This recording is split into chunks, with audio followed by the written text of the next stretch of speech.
going down, y'all? I'm home on my couch off work, loving life right now. Man, it was a long day, but or a long morning at least. But I still got to go in for another hour. I got to do train some other clients. But I'm home right now making a video for you guys. I filmed some videos previously, and I'll let you know real quick what I'm talking about here. So as the title says, not everything goes as planned.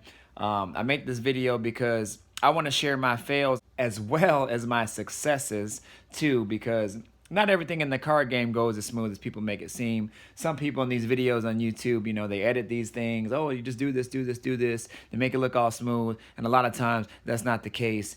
And you have to see people's failures in order to share with other people what not to do.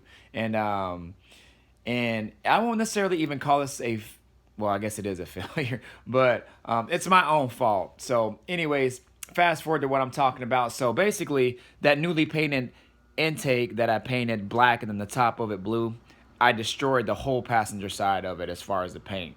As you guys know, I'm modifying a fuel rail, and I actually got that fixed. And I took it to a buddy of mine's shop, and he fixed it for me. So I put it on, and everything worked well. I primed the system, no leaks, no nothing. And I couldn't get the compression fittings on tight enough. So I took it to him, and he was able at a shop to get it tight enough for me. So that's why. Anyways, the fuel fitting had actually hit a part of the intake manifold. There's ridges and like lines in the intake manifold, probably for structural purposes, and I had to grind down a little bit of one of the ridges that the fitting actually went right over, and I didn't grind down enough of one, and when I installed it and I had already primed it, I couldn't really lift up to measure how much I needed to kind of grind off. And so I had the fuel rail actually already locked in with this little retainer plate that basically keeps it in the fuel rail. So I took the plate off just to see if I can lift up the fuel rail just a little bit to kind of see how much I needed to take off. And what do you know?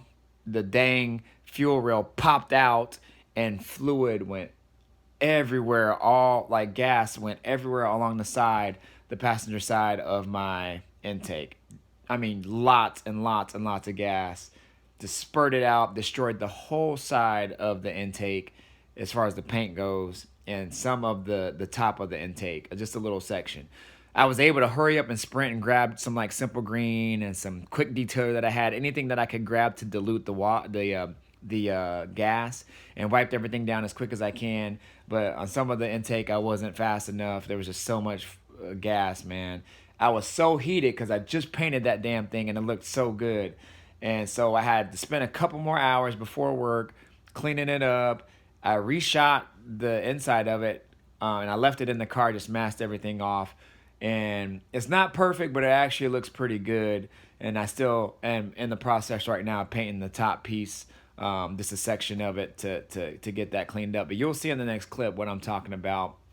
I had already painted the black portion of the intake in the next clip, but you'll see how I ate away some of the blue paint in the next clip. So anyways, that's what I'm saying. Not everything goes as planned. Shit like this happens. And even though it was my own doing, there's still failures and things that you got to come across and go and get past to move along and move forward in the build. So anyways, I won't hold y'all, but that's kind of what I was talking about. Also, there's another thing. I ordered some parts and I didn't order what I thought that I ordered what I wanted, but I didn't get back what I thought that I was getting in full. So I'll talk about that in my parts video that's going to be coming after this next clip. So anyways, stay tuned. Next clip coming. I'll holla. This for the fuel rail, still battling that, but I have come to a solution in regards to this. Also, as you can see, my intake got destroyed on this half of the intake, and I'll let you know in a second why. But what happened is I finally got the fuel rail modified. I did this, and it actually looks really good installed, y'all. And I was having some issues with the couplers, the ferrules inside clamping down tight enough on here, because this metal, man, I don't know what it is. It's some type of aluminum, I'm assuming. It could be some light steel, I don't know. Well, it's not steel because a magnet doesn't stick to it. But anyway, so I had to take it to my buddy's shop who has a hydraulic hose shop, and he was able to crimp them down far enough so now, because I test fitted it once, primed it, and it leaked. So I took it back to him because I couldn't get it down tight enough, and he tightened them down, and now I have no leaks. So everything worked. I got it installed and everything. I had to modify this part here, so I'm gonna clean that up and kind of make this a little bit more smoother because the fitting was hitting it. So I'll clean that up as well, because I'm gonna have to repaint this section here, because here and down here I had a blowout of fuel because I was trying to lift this out of the fuel rail just a little bit so I could see how much space I had in here, and when I lifted it out, the pressure must have just exploded and it popped that off because I didn't have the little locking retainer on the fuel rail on it, and fuel went everywhere, y'all. So on my brand new freshly painted intake, it destroyed this whole side and this part right here because the gas puddled here. I was able to kind of catch everything else, but this section here got destroyed. So I'm gonna have to mask this off here and then kind of like scuff it up and then kind of just reshoot it, and it probably won't look as clean, but it'll be a lot better. I've already repainted this and you can hardly even tell anything had really happened. So I lucked out. I just cleaned it up the best I could and then repainted it all. So, but from here you're not going to be able to tell. So I'm glad I was able to save that. But that's where we're at with this. So as I'm talking about in the previous clips here about my week and how things weren't going as planned, I ordered some new shocks, and in my other video I said I was probably just going to go with some cheap ones from O'Reilly's, but now I started thinking about it and I was like, well, let me look at some online and see if I can find a set that maybe they're a little bit better than like your normal Monroe brand or something like that from O'Reilly's that I can get for a little bit more but get a pair.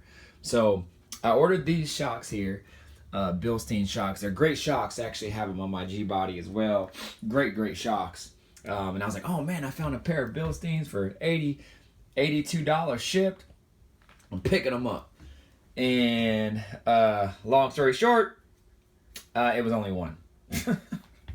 I should have known better, y'all. I must have just been trigger happy and happy to find a set so cheap, because even this single one was the cheapest that I found, and I got it and I'm like, where's the other one? Then I went back and looked and it said quantity 1, and I don't know what I was doing. Maybe I was tired trying to order something, but anyways, so I didn't want to spend that much on some shocks right now, and that's why I was originally going to go with some cheaper pair.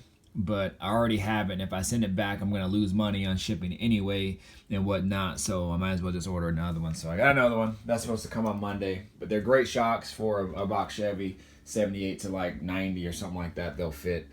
So I got that. This box is actually some adhesive for my headliner because I had to order a new headliner. So this is a headliner material. It has the foam backing on it too, if you guys can see. Just came in today.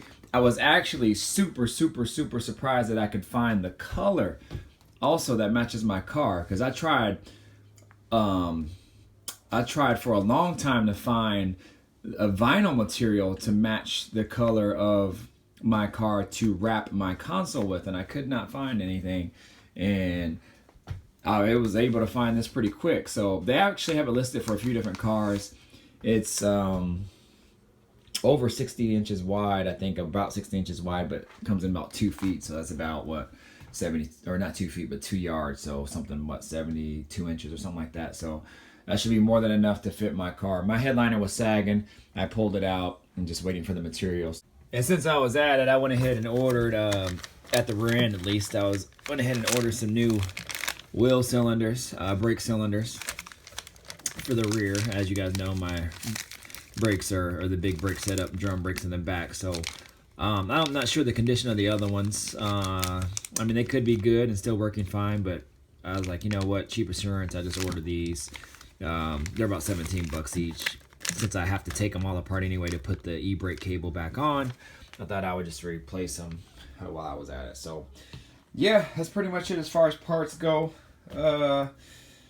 no really other new parts. I have these wheel adapters here because I was struggling trying to find a set of 5x5 wheels, and you would think like, how could you struggle trying to find some, go to the junkyard or something like that? But I've been to junkyard, y'all, and I can't find any. I don't know why. I don't know what's up. Found some on Craigslist, some wheels, 5x5 wheels that came off like an older 60s Buick or something like that. The bolt pattern fits, but the hub is too small, so it won't go around the center part of my hub in the rear.